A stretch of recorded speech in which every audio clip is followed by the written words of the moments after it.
A lot of people have been asking me today, did I mean to say Silencer Central when I said Silencer Shop in a video today about who sold us out? And no, I did not. I meant to say Silencer Shop.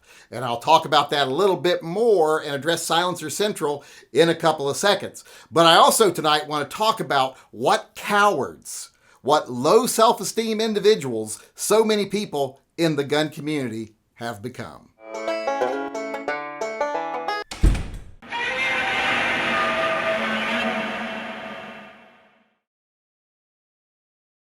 Hey everybody, Yankee here. As I was saying, a lot of people today seem to think I meant Silencer Central when I was talking about Silencer Shop, and they're like, oh, but Silencer Central spends so much money on lobbying, and oh, they would benefit from this not being in the bill too, and all that's true.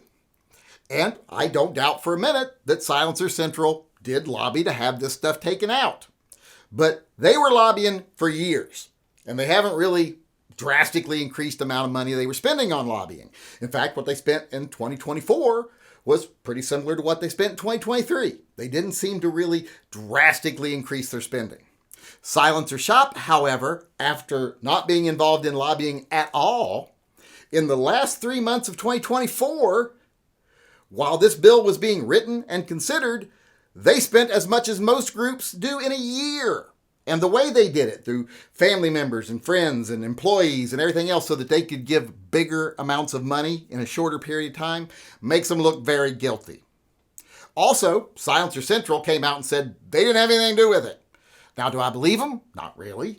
I think they probably did have something to do with it, but I think the ones that pushed it over the line and got it taken out was the one that suddenly spent a lot of money in a very short period of time and had never spent money before. And the one that is now not coming out and saying, we didn't have anything to do with it, but instead doing damage control, paying gun rights groups to give them good press. You know, they're buying into sponsorship deals with gun rights groups so that they'll send out emails telling everybody how committed Silencer Shop is to your Second Amendment rights. So no, I did not mean Silencer Central. Not saying they're innocent, but I meant Silencer Shop. And if you're one of the people that is so wholeheartedly defending them, so fervently defending them, I have to wonder why. Are you being paid to? I know they are paying a lot of people right now to defend them. Gun groups and talking heads and probably some people on the internet that are their employees in one way or another. So it doesn't surprise me that some people have to defend the company that looks pretty guilty. In fact, has the most evidence against them. So the more I hear these people squawk, the more I'm sure, yeah, they're pretty guilty. And they're trying to do as much damage control as possible. So no, I didn't mean Silencer Central. Although, like I said, I'm sure they've got blood on their hands too. But I meant Silencer Shop, whether you like it or not. But that's not the main thing I want to talk about tonight. Mostly what I want to talk about is all these people that are like, well, of course they screwed us. We can't be mad at them for screwing us. It's just business. What do we expect? It's our fault that they screwed us because they're just doing business. It's just good business. And I want to know, when did gun people become such low self-esteem, victim mentality people? Like, oh, it's my fault when I get victimized. I shouldn't have fallen for it. Or, oh, I shouldn't have worn that tight dress if I didn't want my ass pinched. You know, that kind of stuff.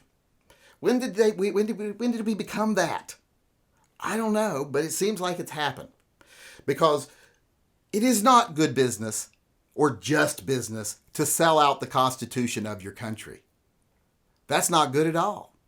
I don't like that at all. I won't accept that from anybody, and I definitely won't excuse it as just being business. If your profit depends on you violating other people's constitutional rights and maintaining violations of other people's constitutional rights, then you can just go away as far as I'm concerned. You deserve to go away. I don't want to hear it. And no, it isn't good business. It isn't just business to lie to your customers, to pretend like you support something that you don't, to get their business and then stab them in the back every chance you get. That is not just business. That's dirty pool. That is disgusting behavior. That's anti-American in my opinion. And no, I will not excuse it. I won't accept it, and I will not excuse it.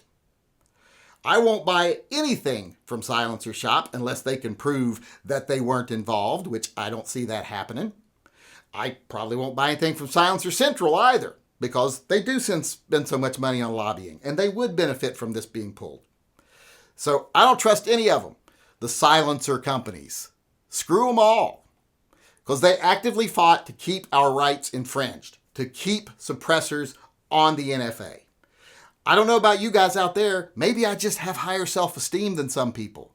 But I don't like when people lie to my face to get my business and then stab me in the back. I won't tolerate it. I don't like when people pretend to be something they're not to sell a product.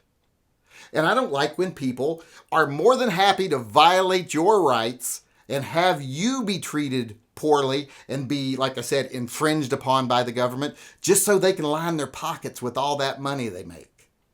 I don't accept that at all. And the fact that so many people in the gun community are accepting it and do accept it all the time, saying that's just business that they sell us out. Oh, and these gun rights groups sell us out and try to maintain infringements. It's just business. We should expect it. No, I don't expect it. I don't accept it, and I won't tolerate it.